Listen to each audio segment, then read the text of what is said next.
हाय बच्चों, जाग गए सभी लोग ना। सर आ गए एक फिर कल का छूटा हुआ आधा अपना टॉपिक। कौन सा? Surface chemistry lecture number 2। जाग जाइए सभी लोग, क्योंकि बहुत जल्दी एग्जाम आने वाली है। सो लीजिए, लेकिन जागते रहना है, अच्छे से तैयारी करनी है। आईटी मेंस एग्जाम चल रही हैं, बोर्ड वगैरह भी आने वाली है, इसलिए मेहनत करते रहिए। तो आज हम लोग सरफेस केमिस्ट्री लेक्चर नंबर 2 देखने वाले हैं। ऐसे बच्चे जो पहली बार इस वीडियो को देख रहे हैं या इस लेक्चर को देख रहे हैं, वो पहले लेक्चर नंबर 1 देखें सरफेस केमिस्ट्री का, तभी इस लेक्चर का असली आनंद आपको आएगा और बहुत आसानी से सरफेस केमिस्ट्री को समझ सकेंगे। सरफेस केमिस्ट्री के हम लोगों ने 3 कॉन्सेप्ट्स पढ़े थे। एक था एडजॉर्प्शन, जिनको हम लोग लेक्चर नंबर 1 में बहुत अच्छे से समझ चुके हैं एडजॉर्प्शन क्या है। दूसरा इसका जो पार्ट होता है वो होता है कैटालाइसिस, और जो तीसरा पार्ट होता है बेटा वो होता है कोलाइड। ठीक है, क्या होता है? कोलाइड्स। तो ये 3 पार्ट हैं। 1 पार्ट एडजॉर्प्शन के बारे में हम लोग जान चुके हैं। आज हम लोग कैटालाइसिस और कोलाइड्स के बारे में डिस्कस करेंगे। देखिए यहाँ पे एडजॉर्प्शन और कोलाइड्स बहुत ही इंपॉर्टेंट पॉइंट हैं, बहुत ही बेहतरीन पॉइंट्स होते हैं, जिनके बारे में बहुत अच्छे से आना चाहिए। मोस्टली क्वेश्चंस कोलाइड्स से आते हैं, दूसरे नंबर पे फिर एडजॉर्प्शन से आते हैं। लेकिन कहीं ना कहीं कभी ना कभी जब हम कुछ नहीं सोच पाते हैं या एग्जामिनर नहीं सोच पाता है, तो वो बहुत आसान सा कैटालाइसिस से क्वेश्चन को रख देता है और 1 मार्क्स में क्वेश्चन पूछ लिया जाता। तो पहले हम लोग थोड़ी सी 5 से 10 मिनट डिस्कस करते हैं कि ये कैटालाइसिस क्या है। उसके बाद फिर हम लोग कोलाइड्स पे बात करेंगे, ये कोलाइड्स क्या हैं, इनका पूरा मामला समझेंगे। तो बात करते हैं कैटालाइसिस। देखिए बेटा, कैटालाइसिस आखिरकार होते क्या हैं? हम लोग काइनेटिक्स में भी पढ़ते, जैसे एक कोई रिएक्शन हो रही बहुत आसानी से, क्या N2 plus 3H2 gives out 2NH3, ये रिएक्शन हो रही थी। हर रिएक्शन की अपनी स्पीड होती है, अपनी रेट होती है। ये रिएक्शन बड़े आसानी से हो रही थी, इसकी अपनी रेट थी, जो भी रेट रही हो उतनी स्पीड से चल रही थी। पता चला कि हमने बीच में इसी रिएक्शन के दौरान अचानक कोई सब्सटेंस मिक्स कर दिया, या जिसमें रिएक्शन हो रही है उसी कंटेनर को हमने चेंज कर दिया। जैसे ही सब्सटेंस कोई मिक्स किया तो हम देख रहे हैं रेट ऑफ रिएक्शन ये चेंज हो जाएगी। क्या हो जाएगी? रेट ऑफ रिएक्शन ये चेंज हो जाती है। तो ये किसके एडिशन से चेंज हुई है? इस सब्सटेंस के एडिशन से चेंज हो जाती है। तो इस सब्सटेंस को ही बेटा हम लोग कहने वाले हैं कैटलिस्ट। कोई भी होगा, सॉलिड, मोस्टली तो कैटलिस्ट सॉलिड ही होते हैं। आखिरकार कैटलिस्ट होता क्या, हम सिंपल भाषा में समझें, जब जिस कंटेनर में कोई रिएक्शन होती है वो हमेशा कैटलिस्ट का काम करती है। जिस भी मेटल का कंटेनर होगा वो एक तरह से कंटेनर है। कंटेनर को हम लोग रिएक्शंस में देखते हैं, लगता पता नहीं क्या है, ये कैटलिस्ट है क्या? कैटलिस्ट इतना बड़ा टर्म है, आखिरकार कैटलिस्ट है क्या? बहुत सिंपल भाषा में समझ सकते हैं, रिएक्शन जिस कंटेनर में हो रही है वो कंटेनर बेटा कैटलिस्ट का काम करता है। हम लोगों ने मोस्टली देखा होगा कैटलिस्ट कौन होती है? डी ब्लॉक मेटल होती है। 1 नंबर का क्वेश्चन और आपका तैयार होने वाला है कि डी ब्लॉक मेटल कैटलिस्ट का काम क्यों करती हैं? बिकॉज उनकी एडजॉर्प्शन पढ़ चुके ना। हमने कहा था अगर फर्स्ट लेक्चर देखेंगे बहुत मजा आएगा। बिकॉज डी ब्लॉक मेटल ही इसका काम करती हैं। क्यों करती हैं? Due to high adsorption power. इनके सरफेस पे एडजॉर्बेट के मॉलिक्यूल्स यहाँ पे एडजॉर्ब होने की अच्छी कैपेसिटी होती है इनके सरफेस पे डी ब्लॉक मेटल्स के। इसलिए ये हमेशा कैटलिस्ट की बात देखेंगे हम लोग। कहीं प्लेटिनम मिलता है, कहीं निकल मिलता है, कहीं Fe मिलेगा, कहीं B2O5 मिल जाता है। तो हमेशा जो हमें कैटलिस्ट मिलने वाला होता है वो डी ब्लॉक की मेटल्स ही होती है। 1 मार्क्स में क्वेश्चन आ जाए कि डी ब्लॉक की मेटल ही कैटलिस्ट का क्यों काम करती हैं? Because they have high adsorption power. उनके सरफेस पे एडजॉर्प्शन पावर अच्छी होती है। वो फिजिकल फैक्टर्स के इफेक्ट को धीरे धीरे इफेक्टिव करती हैं, एकदम नहीं करती हैं। इनिशियल में थोड़ा अच्छा होना चाहिए, अगर धीरे से फिर अगर फिजिकल फैक्टर का इफेक्ट हम कम कर दें तो मेटल्स भी उसे मैनेज करती हैं बहुत अच्छे से, इसलिए इनके सरफेस पे एडजॉर्प्शन पावर अच्छी होती है। इसीलिए डी ब्लॉक मेटल्स हमेशा कैटलिस्ट का ही काम करती हैं। तो जब कोई रिएक्शन हो रही थी, अचानक हमने डी ब्लॉक सबस्टेंस में मेटल भी आएगी और उस मेटल को हमने कंटेनर चेंज कर दिया, या अचानक बीच में हमने उसमें कोई मेटल डाल दी गर्म करके या ठंडी करके, तो हम लोग उससे क्या देखते हैं कि अचानक रेट ऑफ रिएक्शन क्या होती है, चेंज हो जाती है। तो ऐसे प्राणियों को, ऐसे सब्सटेंस को जो रेट ऑफ रिएक्शन को चेंज कर देंगे उसे हम लोग कहते हैं कैटलिस्ट कहते हैं। वो कैटलिस्ट का काम करेंगे। And this phenomena is known as catalyse, meaning catalyst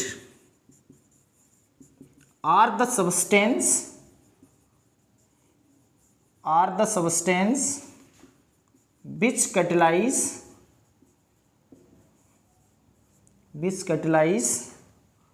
a chemical reaction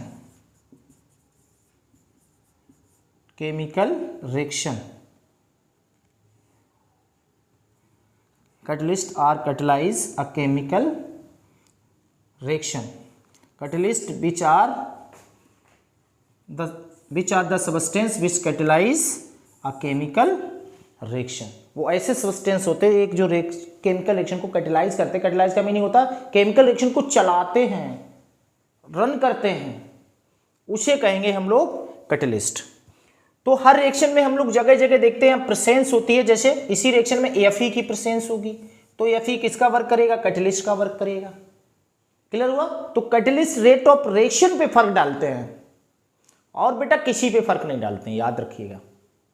अगर आता है कि मल्टीपल में आता है कि अगर हम लोग कैटलिस्ट की अगर यहाँ पे प्रॉपर्टीज अगर देखते हैं कैटलिस्ट की, तो पहली प्रॉपर्टी क्या है, catalyst only rate of reaction को चेंज करेंगे।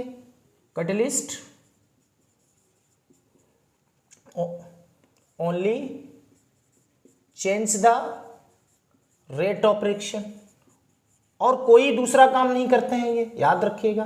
दूसरा, इनकी लिटिल अमाउंट, छोटी सी ही अमाउंट रिएक्शन को, कितनी बड़ी रिएक्शन को कितने भी समय तक रन कर सकती है, क्योंकि कैटलिस्ट ओनली रिएक्शन को कंप्लीट कराता है। इंटरमीडिएट जो स्पीसीज बनते हैं उनमें जाकर टेम्परेरी बॉन्ड बनाता है, ना कि कभी प्रोडक्ट में शामिल हो जाएगा, उस रिएक्शन के केमिकल कंपोजिशन में जाके शामिल हो जाएगा। ऐसा कैटलिस्ट कभी नहीं करने वाला है, वो ओनली रेट ऑफ रिएक्शन को ही बदल देता है।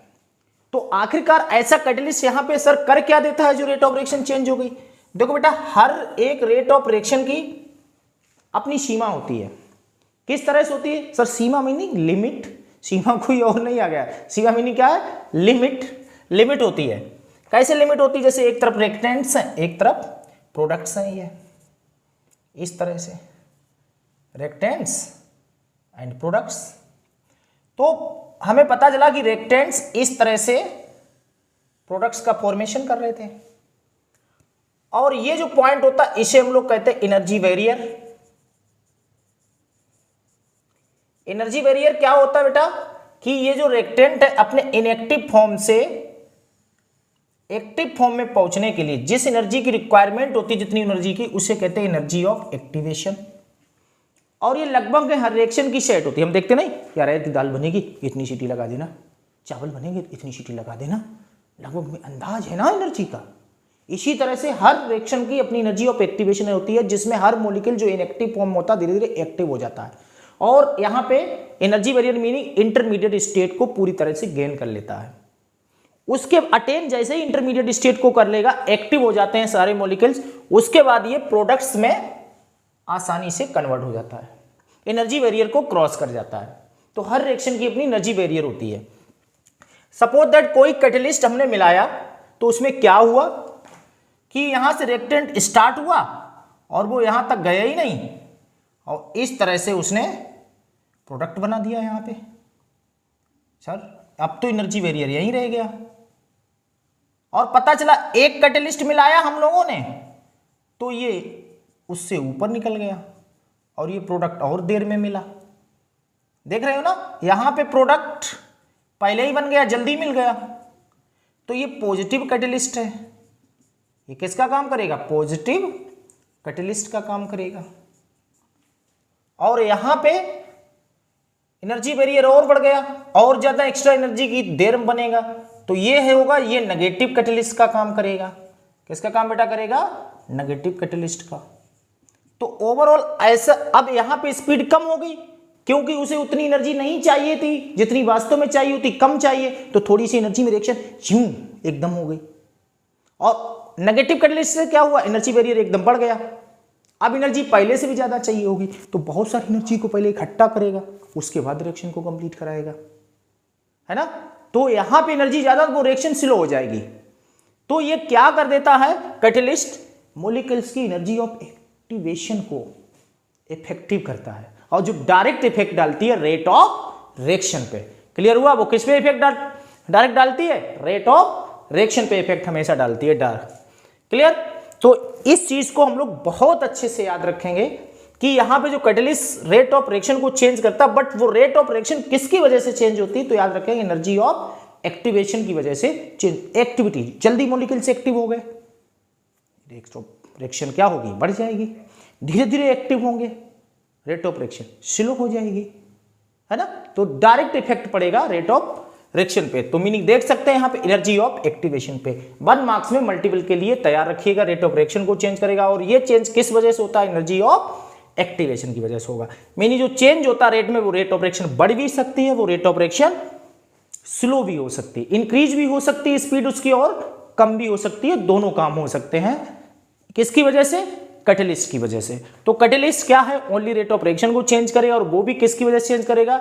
Energy barrier. और इसकी लिटिल अमाउंट ही कितनी भी बड़ी रिएक्शन को कंप्लीट करता है, क्योंकि कैटेलिस्ट हमेशा इंटरमीडिएट स्टेट्स में ही पार्टिसिपेट करता है, वो कभी रिएक्टेंट्स और प्रोडक्ट्स के केमिकल कंपोजिशन को इफेक्टिव नहीं करेगा।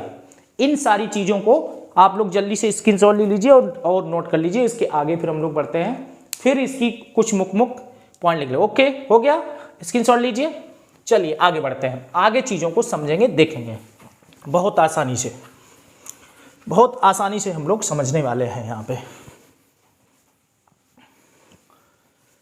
देखिए, तो अब यहां पे जो कैटेलिस्ट की प्रॉपर्टीज है, उन्हें हम लोग देखते हैं। दो चीजें देख जो कैटेलिस्ट द्वारा चेंज होते हैं, जो चेंजिंग फैक्टर हैं, कैटेलिस्ट द्वारा जो चेंजिंग फैक्टर हैं, वो वास्तव में अगर हम लोग देखें तो है वो एक ही। कौन सा है वो?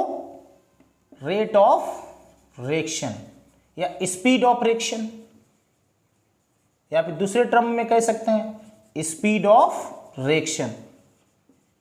Clear? Yes.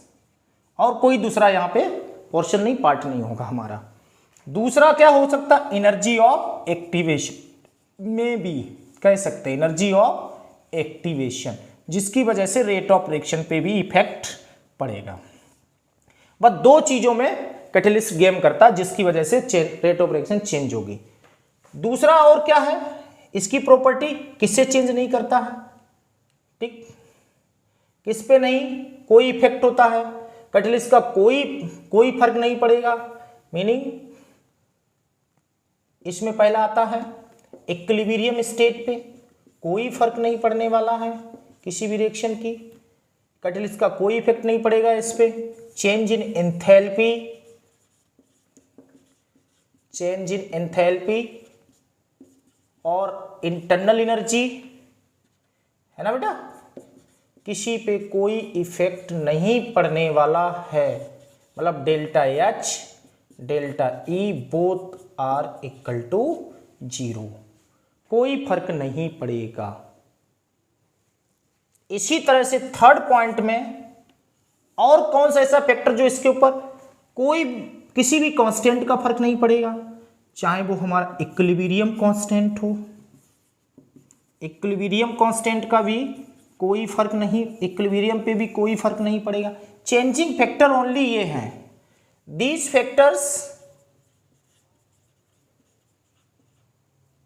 Factors are not affected, इनके ऊपर कोई इफेक्ट नहीं पड़ेगा। हो सकता मल्टीपल में पूछ लिया जाए, इक्विलिब्रियम पे कोई फर्क नहीं होगा, किसी पे कोई फर्क नहीं होगा, ओनली हमारा catalyst rate of reaction catalyst rate of reaction को ही हल्का बहुत इफेक्टेड करेगा और किसी पे कोई फर्क नहीं डालने वाला होता है। क्लियर हो गया ना। अब हम लोग देखते हैं, ये तो हो गया हमारा ओवरऑल कैटलिस्ट को हमने जान लिया कि कैटलिस्ट का वास्तव में वर्क क्या है, फंक्शन क्या है, वो आखिरकार कैसे रेट ऑफ रिएक्शन को चेंज करता है, वो एनर्जी ऑफ एक्टिवेशन। अभी आपको हमने ग्राफ बना के दिखाया, एग्जैक्ट स्थिति को इंडिकेट किया। और किस किस पे ओनली कैटलिस्ट के द्वारा जो फैक्टर्स हल्के बहुत चेंज होते हैं, चेंजिंग जो फैक्टर्स हैं वो कौन से चेंजिंग फैक्टर्स हमारे, ये मुख्य रूप से तो रेट ऑफ रिएक्शन है, लेकिन वो किसकी वजह से होता है, वो एनर्जी ऑफ एक्टिवेशन की वजह से ही होता है। इस चीज को ध्यान रखेंगे। आगे बढ़ते हैं आगे। अब देखिए बेटा, इसके बाद हम लोग यहीं पे एक स्पेशल कैटलिस्ट आता है जिसे हम लोग कहते हैं एंजाइम कैटलिस्ट। क्या कहेंगे बेटा, एंजाइम कैटलिस्ट। एंजाइम कैटलिस्ट की वास्तविक बात क्या होती है, ये बायोलॉजिकल केमिकल रिएक्शन को कैटलाइज करता है। Biological chemical reactions are catalyzed by enzyme catalyst, enzyme catalyst है ना। कितने एंजाइम कैटलिस्ट हैं किसी भी लिविंग सेल्स में है।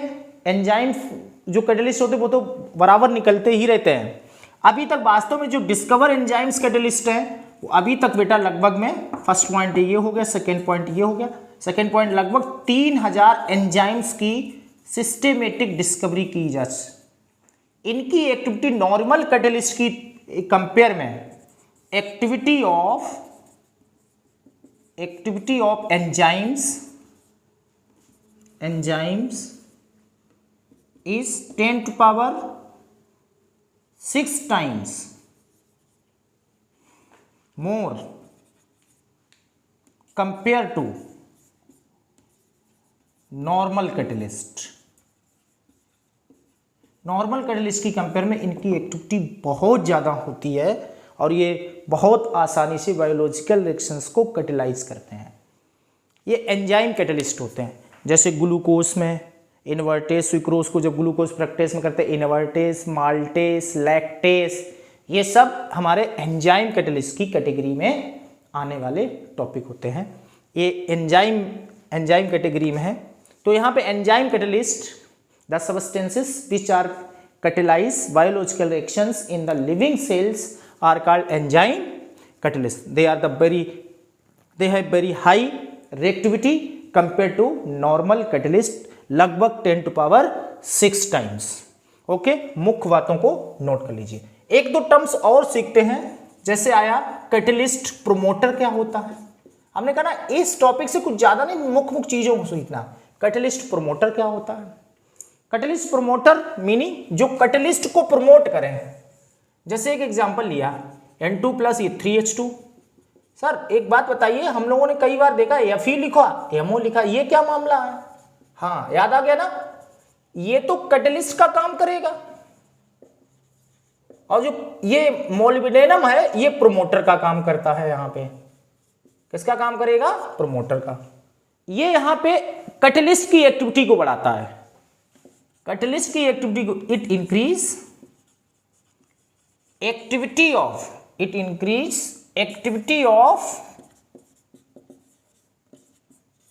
कैटलिस्ट। किसकी एक्टिविटी बढ़ाएगा, कैटलिस्ट की एक्टिविटी को बढ़ाता है कौन, प्रोमोटर। यहीं पे एक आता कैटलिस्ट पॉइजन भी आ जाता। एक वर्ड और आता है कैटलिस्ट पॉइजन। सर क्या होता है, कैटलिस्ट पॉइजन बेटा होता है जो कैटलिस्ट पॉइजन का मीनिंग होता है जो कैटलिस्ट की एक्टिविटी को it decreases the activity of catalyst. ये ऐसे सब्सटेंस होंगे जो कैटलिस्ट की एक्टिविटी को डिक्रीज कर देंगे। तो ये लगभग में मुख्य बातें हम लोग कैटलिस्ट की सीख चुके हैं। कैटलिस्ट क्या है, catalyst are the special type substances which change the rate of reaction due to change in energy of activation of the reactant molecules। इसलिए वो रेट ऑफ रिएक्शन को चेंज कर देंगे। कैटलिस्ट की स्पेशल बात क्या है सर? स्पेशल बात बेटा ये है कि उसकी लिटिल अमाउंट कितनी भी बड़ी रिएक्शन को कैरी ऑन कर सकती है, कितनी देर तक भी कर सकती है। कैटलिस्ट ओनली इंटरमीडिएट स्टेट में जाके इंटरमीडिएट स्पीसीज में पार्टिसिपेट करके बॉन्डिंग वगैरह बना के रिएक्शन को कंप्लीट करा के स्वतः जीव का त्यों हो जाता है। वो कभी भी केमिकल कंपोजिशन में कोई इफेक्ट नहीं डालता, वो इक्विलिब्रियम स्टेट को कभी चेंज नहीं करेगा, किसी भी टाइप की एनर्जी के चेंज में कोई परिवर्तन नहीं करने वाला है, किसी भी टाइप के कांस्टेंट में कोई इफेक्ट नहीं डालने वाला है। वो केवल रेट ऑफ रिएक्शन को मीनिंग स्लो या फास्ट करने की कोशिश में रहता है और कोई काम नहीं होता है। कैटलिस्ट प्रोमोटर का क्या काम होता है? कैटलिस्ट की एक्टिविटी को बढ़ाएगा और हमारा पॉइजन का क्या काम होगा? डिक्रीज करेगा। एंजाइम कैटलिस्ट हमारे मीनिंग लिविंग सेल्स में रिएक्शंस को कैटेलाइज करते हैं, जिनकी एक्टिविटी नॉर्मल कैटलिस्ट की कंपेयर में बहुत ज्यादा होती है, बहुत ज्यादा होती है।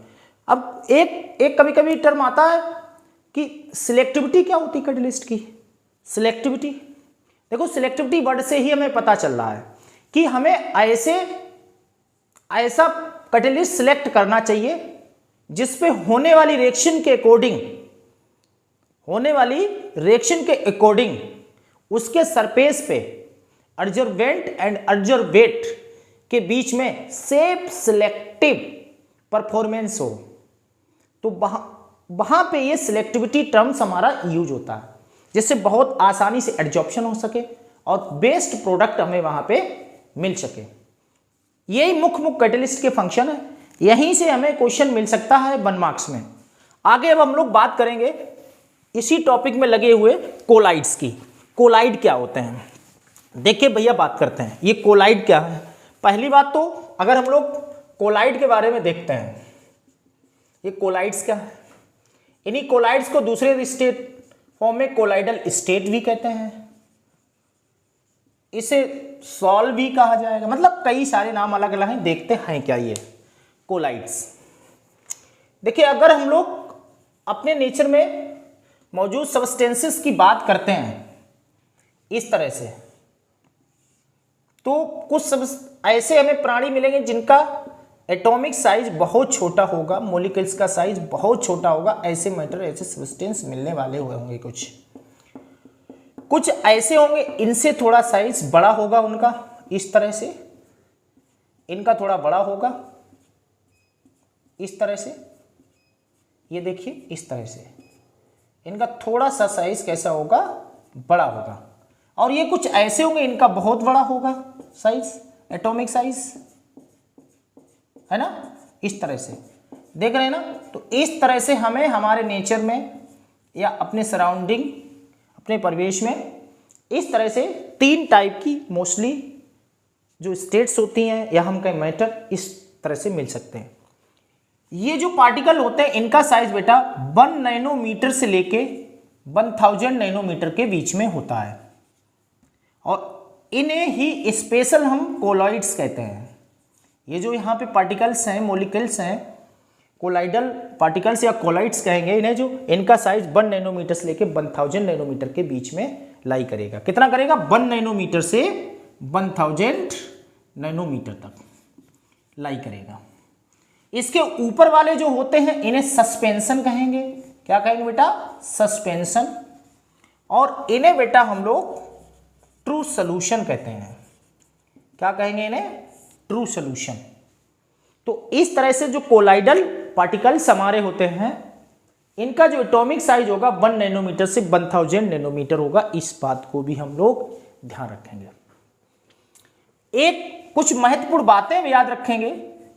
इनका एटॉमिक साइज, कोलाइड्स का atomic size lie between 1 nanometre to 1000 nanometre. Clear? दूसरा इसी में आ जाएगा हेट्रोजीनियस इन नेचर। नेचर कैसा रहेगा? हेट्रोजीनियस रहेगा। याद रखिएगा, इनके ग्रेटर साइज की वजह से और हेट्रोजीनियस नेचर की ही वजह से ये ऑप्टिकल फिनोमिना को इंडिकेट करते हैं, जिसका नाम आपने सुना हुआ होगा टिंडल इफेक्ट, कि ये बीम ऑफ लाइट को कैसे क्यों स्कैटर कर देते हैं? क्योंकि ये नेचर में हेट्रोजीनियस है, पार्टिकल साइज इनका बड़ा है थोड़ा, 1 नैनोमीटर से 1000 नैनोमीटर के आसपास इनका पार्टिकल साइज है, तो ये बहुत आसानी से लाइट को स्कैटर कर देते हैं। इसीलिए ये टिंडल इफेक्ट जैसी फिनोमिना को इंडिकेट करते हैं, इफेक्टिव है। यहीं पे थर्ड पॉइंट और इनका हम लोग सीखेंगे। फर्स्ट तो ये हो गया, सेकंड ये हो गया, थर्ड ये हो गया। ये एडजॉर्प्शन भी करते हैं, एडजॉर्प्शन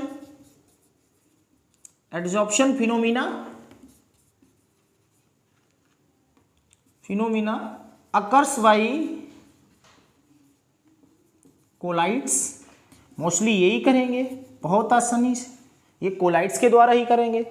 फोर्थ पॉइंट क्या लिख सकते हैं? It is intermediate state between true solution and suspension. किसके बीच की इंटरमीडिएट स्टेट है ये? ट्रू सॉल्यूशन और सस्पेंशन के बीच की ये इंटरमीडिएट स्टेट भी है। इसे हम लोग कहेंगे, ये जो पार्टिकल्स होते हैं छोटे छोटे, इन्हें कोलाइड्स कहेंगे, कोलाइडल स्टेट है। ये इसकी मुख्य हमारी प्रॉपर्टीज हैं, मुख्य बातें हैं। ये दोनों के बीच की इंटरमीडिएट स्टेट्स भी मानी जाएगी। अब यहां पे देखते हैं कि ये कोलाइड्स बनते कैसे। जल्दी से बेटा नोट कीजिए, स्क्रीनशॉट लीजिए, आगे बढ़ते हैं। ये जो कोलाइड्स है ये बनती क्या है? कोलाइड्स देखिए यहां पे जिस तरह से हम लोग सोल्यूशन में बनाते हैं, सॉल्यूट प्लस सॉल्वेंट, तो तैयार करते हैं हम लोग क्या? एक सॉल्यूशन तैयार करते हैं जिसे हम लोग क्या कहते हैं? Which is known as solution. इसे सॉल्यूशन कहेंगे। इसी तरह से जब कोलाइड तैयार करना है हमें, तो उसमें क्या होगा? एक होगा डिस्पर्स्ड फेस, क्या होना है? Dispersed phase plus dispersion medium, है ना? डिस्पर्जन मीडियम, बस नाम यहां ये बोलेंगे, यहां ये बोलेंगे। बनने वाला प्राणी अब जो होगा, थोड़े पार्टिकल साइज यहां बड़े होंगे, ये ट्रू सॉल्यूशन की कैटेगरी का होगा। इस तरह से बड़े हो जाएंगे थोड़े थोड़े, और इसे कहेंगे कोलाइड। क्लियर? ये जो बनेगा सॉल्यूशन यहां पे, इसे एक तरह से कोलाइड। तो कभी कभी कोई इसे कोलाइडल सॉल्यूशन भी बोल देता है, क्योंकि एज अ सॉल्यूशन की तरह बनते हैं, इसलिए इसे लोग कोलाइडल सॉल्यूशन भी बोल देते हैं, कोलाइडल सॉल्यूशन भी कह देते हैं। क्लियर? तो अब इसी तरह से यहां पे बहुत आसानी से हम लोग कह सकते हैं शॉर्टकट में DP plus DM equal to ये हो जाएंगे कोलाइड। डीपी प्लस डीएम समझे? Dispersion phase and dispersion medium से बनता है एक कोलाइड। याद रखेंगे ये जो डिस्पर्जन मीडियम हमेशा एक्सिस में होगा, क्योंकि हम लोग जानते हैं सोल्यूशन में सॉल्वेंट हमेशा एक्सिस में होता है। जल्दी से नोट करिए, आगे बढ़ते हैं, फिर जल्दी स्क्रीनशॉट लीजिए। ओके बेटा आगे बढ़ते हैं। यस यस यस सर, अब तो हम पढ़ाई करने लगे हैं, रिवीजन करने लगे हैं अच्छे से, बहुत अच्छे नंबर लाने वाले हैं, अब हम अच्छे बच्चे बन चुके हैं सर, एग्जाम आने वाली है इसलिए पढ़ाई करने लगे हैं अब तो हम सर। बिल्कुल बेटा पढ़ाई कीजिए। अब कोलाइड, इन कोलाइड्स का क्लासिफिकेशन करते हैं on the basis of physical state. Physical states के टर्म में क्लासिफिकेशन करेंगे। एक करेंगे नेचर के टर्म में, कोलाइड्स के नेचर के टर्म में, और एक करेंगे पार्टिकल साइज के टर्म में। इनका क्लासिफिकेशन करते हैं पार्टिकल साइज के टर्म्स में। देखिए फिजिकल स्टेट्स के टर्म में, फिजिकल स्टेट्स के टर्म में जैसे पहला आता बहुत अच्छा, एक आता इमल्सन। कि इमल्सन क्या होते हैं? ये कोलाइड्स होते हैं, बट ये कोलाइड्स किसके बेटा होते हैं? ये liquid in liquid colloid, liquid in liquid colloid इन्हें कहेंगे। जैसे oil in water, water in oil, तो ये इमल्सन जैसी कैटेगरी के होंगे, तो इन्हें इमल्सन कहेंगे। अब जैसे एरोसॉल आ जाए, क्या आ जाए? एरोसोल, मतलब यहाँ डीपी भी लिक्विड होगा, डीएम भी लिक्विड होगा। अब अगर डीपी डीएम, यहाँ पे इधर हमने गैस ले लिया, इधर हमने लिक्विड ले लिया, ठीक, मीनिंग गैस ज्यादा होगा एरोसोल में, इधर लिक्विड, इधर गैस, इधर सॉलिड, इधर गैस, तो ये बनेंगे एरोसोल। इन्हें क्या कहते हैं? एरोसोल। एरोसोल बेटा बनने वाले हैं, इसे बोलेंगे गैसियस और इसे सॉलिड एरोसोल बोला जाएगा। क्या बोला जाएगा इसे? Solid aerosol. क्लाउड भी एक हमारा कोलाइड्स ही होगा, गैस प्लस गैस से क्या बनेगा? क्लाउड बनेगा। इसी तरह से गैस प्लस लिक्विड से क्या बनेगा? फोम बनता है। क्या बनेगा? फोम बनेगा। ये भी इसी का एग्जाम्पल है। फिफ्थ, लिक्विड यहीं से सॉलिड प्लस सॉलिड से क्या बनता है? एलॉय बन जाएगा। तो कहीं न कहीं ये सारे हमारे एग्जाम्पल किसके हैं? ये सब कोलाइड्स ही होते हैं। ये सब फिजिकल स्टेट्स के टर्म में इनके नाम पड़े, फोम है, एलॉय है, एरोसोल है ना, डस्ट है, तो कई सारे एग्जाम्पल हैं, हैज है। तो ये सब इसके हिसाब से इनका क्लासिफिकेशन है, फिजिकल स्टेट्स के हिसाब से, ठीक है। तो ये फिजिकल स्टेट्स के टर्म में बोले जाएंगे, फोम, एलॉय है ना, एरोसोल है, इमल्सन है, ये सब इसके टर्म में आएंगे। नेचर के टर्म में बेटा कोलाइड्स दो टाइप के होते हैं, एक होते हैं लायोफिलिक, ये बहुत आ जाता है एग्जाम में, और एक होता है lyophobic. Lyophilic colloid, lyophobic colloid. Lyophilic colloids क्या होते हैं? लायोफिलिक, फिलिक, लवर, लवर मतलब ये बहुत आसानी से ये कोलाइडल स्टेट्स की कंडीशन को बहुत लव करते हैं, बहुत आसानी से। कौन सा लव करते हैं सर? क्या है इनका लव लवेरिया क्या है? ये 1 नैनोमीटर से 1000 नैनोमीटर से बहुत मोहब्बत है इन लोगों को भाई। ये लायोफिलिक होते हैं, बहुत आसानी से कन्वर्ट हो जाते हैं। तो ऐसे लायोफिलिक कोलाइड्स होते हैं, meaning they have greater tendency to precipitate of the colloids are called lyophilic colloid. इन्हें क्या बोलेंगे? लायोफिलिक कोलाइड बोलेंगे। और यहीं पे दूसरे एंड में लायोफोबिक क्या होंगे?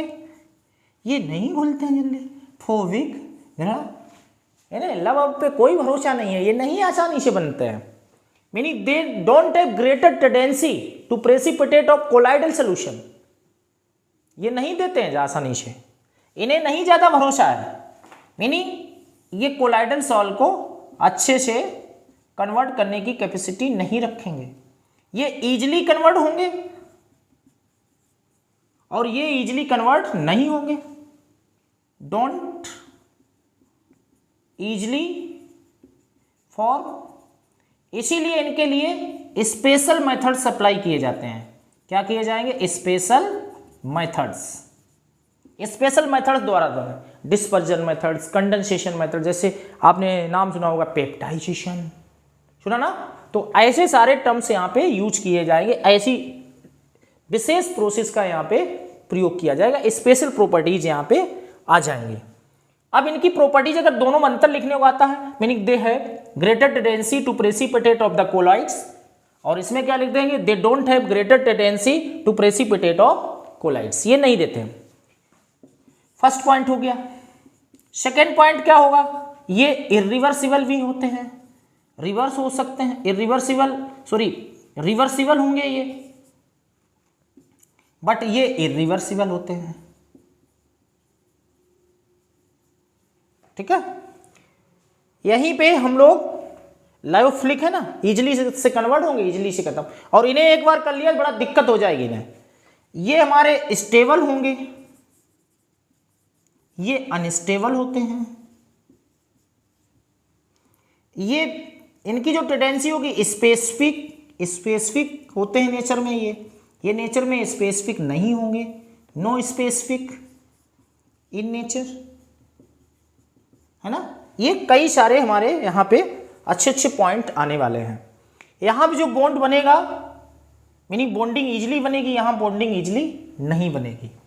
पार्टिकल के साइज के हिसाब से देखें तो पहला मेरा बेटा आता है multi molecular colloid. Multi molecular colloids, multi molecular colloids क्या होगा, यहाँ जो पार्टिकल साइज होगा वो 1 नैनोमीटर से 1000 नैनोमीटर होगा। कितना होगा, 1 नैनोमीटर से 1000 नैनोमीटर होगा, सॉरी 1000 से 1 नैनोमीटर होता पार्टिकल का साइज।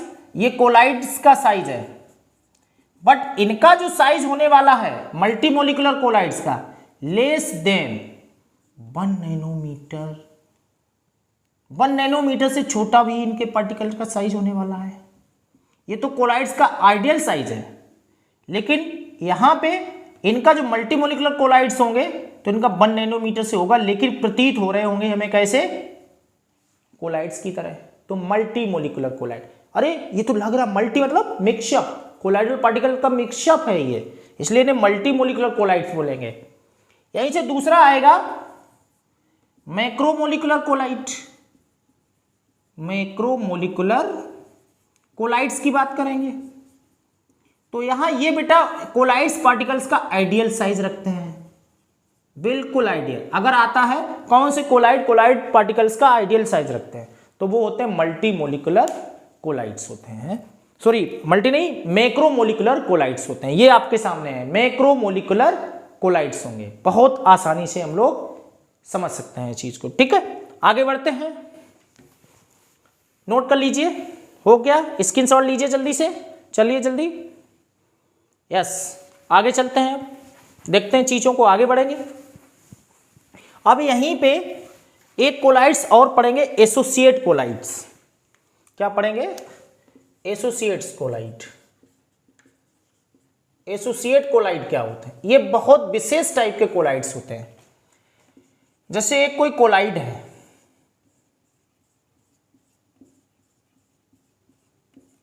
ये कोलाइड है कोई, सपोज दैट ये कोई कोलाइड है यहां पे, लेकिन ऐसा कोलाइड हो जिसकी कंसंट्रेशन कैसी हो, हाई कंसंट्रेशन हो। कैसी कंसंट्रेशन होगी बेटा, हाई कंसंट्रेशन हो। तो हाई कंसंट्रेशन पे क्या होगा, इन कोलाइड्स का हाई कंसंट्रेशन पे जब फिजिकल वेक्टर चेंज होंगे तो ये कहीं ना कहीं ये मॉलिक्यूल्स आपस में बॉन्डिंग फॉर्मेशन करने की कोशिश करते हैं, मीनिंग बहुत आसानी से इस तरह से, मीनिंग एसोसिएशन करने की कोशिश करते हैं। एसोसिएशन का मीनिंग समझते हो, जुड़ना, एसोसिएशन करने की कोशिश करेंगे और एक नए टाइप का कोलाइड बना के तैयार करते हैं। जब एसोसिएशन हो जाता है तो इनके बीच में एक नया टर्म बेटा निकल के आता है, जिसे हम लोग कहते हैं, क्या कहेंगे, मिशेल, मिशेल्स कहते हैं जिन्हें। ये एसोसिएशन की वजह से होता है। जब किसी कोलाइडल सॉल्यूशन के अंदर उनके मॉलिक्यूल्स के बीच में एसोसिएशन होता है, एक तरह की बॉन्डिंग का फॉर्मेशन होने लगता है, तो वहां पे ये जो कोलाइड उसके बनने के बाद, वो फॉर्मेशन होने के बाद जो होगा उसे हम लोग एसोसिएशन कोलाइड्स कहेंगे। बड़ी आसानी से हम लोग देख सकते हैं, जब हमारे कपड़े धुले जाते हैं तो कपड़ों में जब साबुन वगैरह घोला जाता है तो हम लोग देखते हैं कि पहले तो वो दोनों अलग थे, लेकिन एक समय बाद जब वो घुल जाते हैं तो देखते फेना कैसे एकदम एसोसिएशन जैसी कैटेगरी में आ जाता है, पानी के साथ ऊपर आ जाता है। ऐसे हम लोग लिए लिए भी घूमते हैं, ऐसे देखिए, देखो देखो देखो, ये देखो फेना रखा हुआ है, तो मीनिंग क्या है, उनके मॉलिक्यूल्स में एसोसिएशन है उनके बीच में, इसलिए ऐसे आप उन्हें लिए लिए घूम रहे हैं। क्लियर हुआ? तो मॉलिक्यूल्स आपस में एसोसिएशन बना लेते हैं और इसी एसोसिएशन को मिशेल्स कहते हैं। हम लोग लिख सकते हैं मिशेल्स क्या है, मीनिंग मिशेल्स अगर आ जाता कभी कभी लिखने को, micelles are the clusters in collides when colloidal particles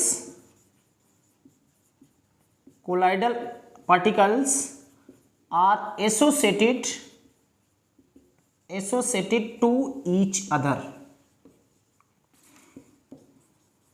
ठीक, वहां पे होते हैं। यहां पे इसका सबसे अच्छा अगर एग्जांपल हम लोग फॉर्म का लेते हैं तो दो पार्ट यहां होते हैं बेटा, एक होता है COONA पॉजिटिव और एक नेगेटिव। तो ये पार्ट जो होता है ये हाइड्रोफोबिक पार्ट बोला जाता है, हाइड्रोफोबिक, और ये हाइड्रोफिलिक पार्ट बोला जाता है। यहां पे ये हाइड्रोफिलिक बोला जाएगा, हाइड्रोफिलिक पार्ट होता है ये। तो वाटर से हाइड्रोफिलिक मतलब वाटर में आसानी से घुलने वाला कौन सा होता है ये, और ये ऐसा होता है भाई चैन है, ये नॉन पोलर होगा, ये नहीं घुलता है, तो ये इसे हाइड्रोफोबिक कहेंगे। जब क्लोथ या कपड़े वगैरह धुले जाते हैं तो कैसे गंदगी साफ होती पता है आपको, ये जो पोर्शन है इलेक्ट्रोलाइटिक पोर्शन है जो आसानी से घुल के गंदगी के अंदर समा जाता है ना, आसानी से, और ये घुलता नहीं है, और ये एक तरह से रस्सी की तरह से क्या करता है उसे खींच लाएगा। इन्होंने जाके क्या बना दिया, मिसेल्स बना दी, एसोसिएशन कर लिया जाके किसके साथ, गैंग पार्टिकल्स, गंदगी वाले पार्टिकल्स के साथ इन्होंने क्या कर लिया जाके वहां पे दोस्ती कर ली, बॉन्ड बना लिया, एसोसिएशन कर लिया। फिर धीरे से ये जो रस्सी थी नहीं घुली थी उसने उस गंदगी को अपने साथ खींच लिया क्योंकि बॉन्डिंग बन चुकी है, और आसानी से कपड़े हमारे साफ हो जाते हैं। ये मिसेल्स फॉर्मेशन है, और ऐसे कोलाइड्स को हम लोग एसोसिएशन कोलाइड्स कहेंगे, एसोसिएट कोलाइड्स भी कह सकते हैं। बहुत इंपॉर्टेंट टॉपिक है, आपके एग्जाम्स में ये आ सकता है। क्लियर, चलिए जल्दी से नोट करिए, हो गया, वेरी गुड, स्क्रीनशॉट लीजिए, आगे बढ़ते हैं। यस, आगे आइए, बात करते हैं अब हम लोग बहुत बेहतरीन तरह से कोलाइड्स के बारे में पढ़ लिया, उनके टाइप्स पढ़ लिए हैं, क्या क्या टाइप्स हैं। अब मेथड्स ऑफ प्रिपरेशन पढ़ेंगे हम लोग, methods of preparation of colloids, methods of preparation of colloids. Okay, दो तरह के मेथड बेटा यहां पे हम लोग पढ़ने वाले हैं। पहला होगा कंडेंसेशन मेथड्स, और एक होगा डिस्पर्जन मेथड्स।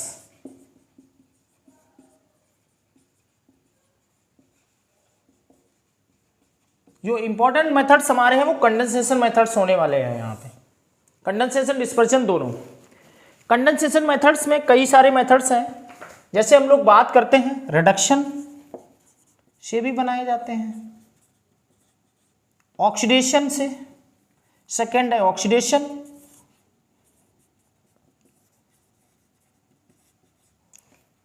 थर्ड है यहां से रिडक्शन, ऑक्सीडेशन, हाइड्रोलाइसिस, और फोर्थ है बहुत आसानी से हम लोग कर सकते हैं डिकम्पोजिशन।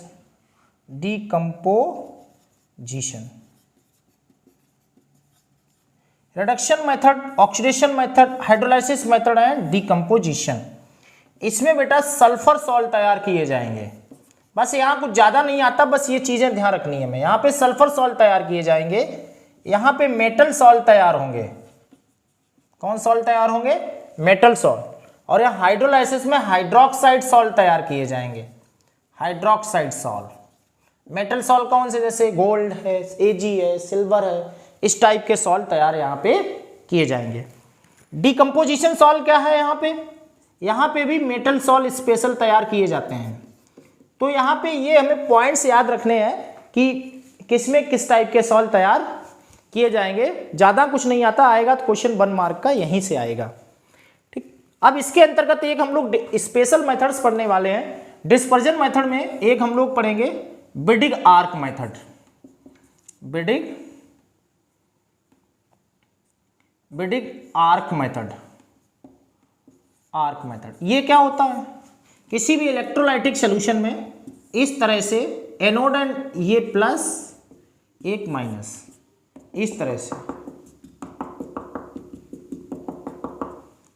कनेक्ट कर गया है। तो आपको पता है यहाँ क्या प्रोड्यूस होने वाली, चिनगारी, एक तरह से चिनगारी मेथड द्वारा यहाँ पे इलेक्ट्रोलाइसिस को धीरे धीरे इन पार्टिकल साइज को हाईली कंसंट्रेटेड करके कोलाइडल पार्टिकल्स के साइज में लाया जाएगा। और इसमें अपने जो बेहतरीन जो होते हैं कोइनीज मेटल चापा CuAg, ये तो मरकरी है, मरकरी की तो बात ही लगो, तो भाई लिख के रूम टेम्परेचर पे इसकी तो कहानी खत्म।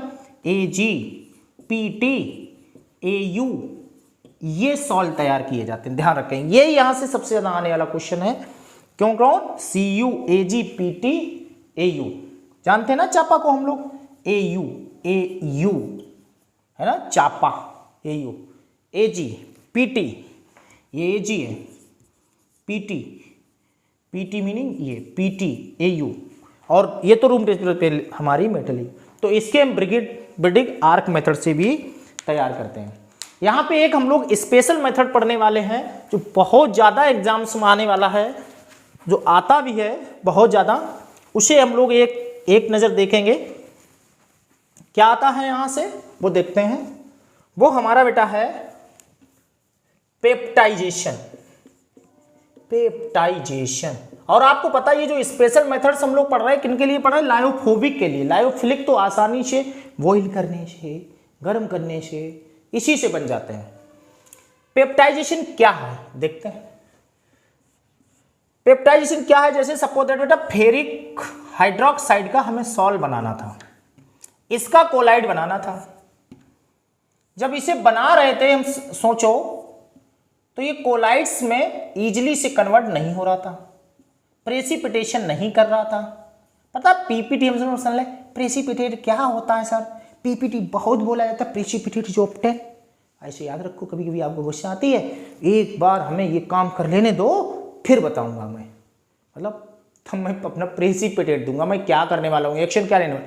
अच्छा उसने ऐसा कर, रुक जाओ मैं बताऊंगा, फिर तभी प्रेसिपिटेट दूंगा, तभी बात करूंगा प्रेसिपिटेट। तो इसी तरह से जब कोई कंपाउंड रिएक्शन करते हैं तो उसी तरह से वो भी अपना प्रेसिपिटेट देते हैं, वो भी बताते हैं अब हम किस फॉर्म में एक्शन कर रहे हैं, अब हम क्या बन चुके हैं, अब हम क्या करने वाले हैं, है ना। तो जैसे फेरिक हाइड्रोक्साइड था, ये इजिली से कन्वर्ट नहीं हो रहा था, ये प्रेसिपिटेट नहीं दे रहा था, नो पीपीटी ऑफ कोलाइड नहीं कर पा रहा था, कोशिश खूब कर रहे थे बदल जाए, लेकिन हमने दूसरे एंड से क्या किया, एक सुइटेबल इलेक्ट्रोलाइट इसमें मिलाया।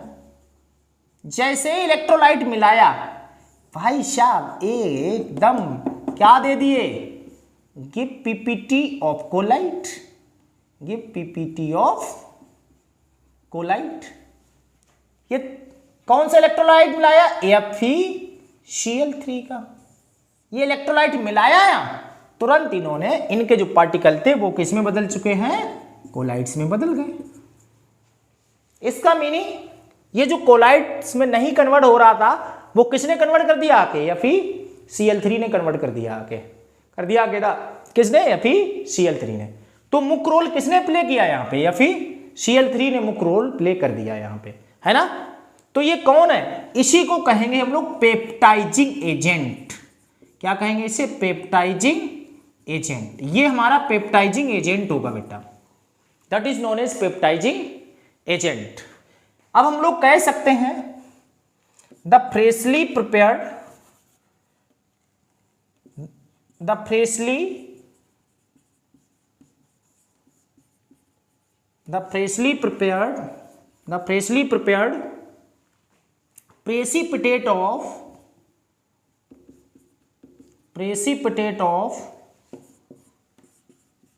precipitate of colloid by addition of suitable electrolyte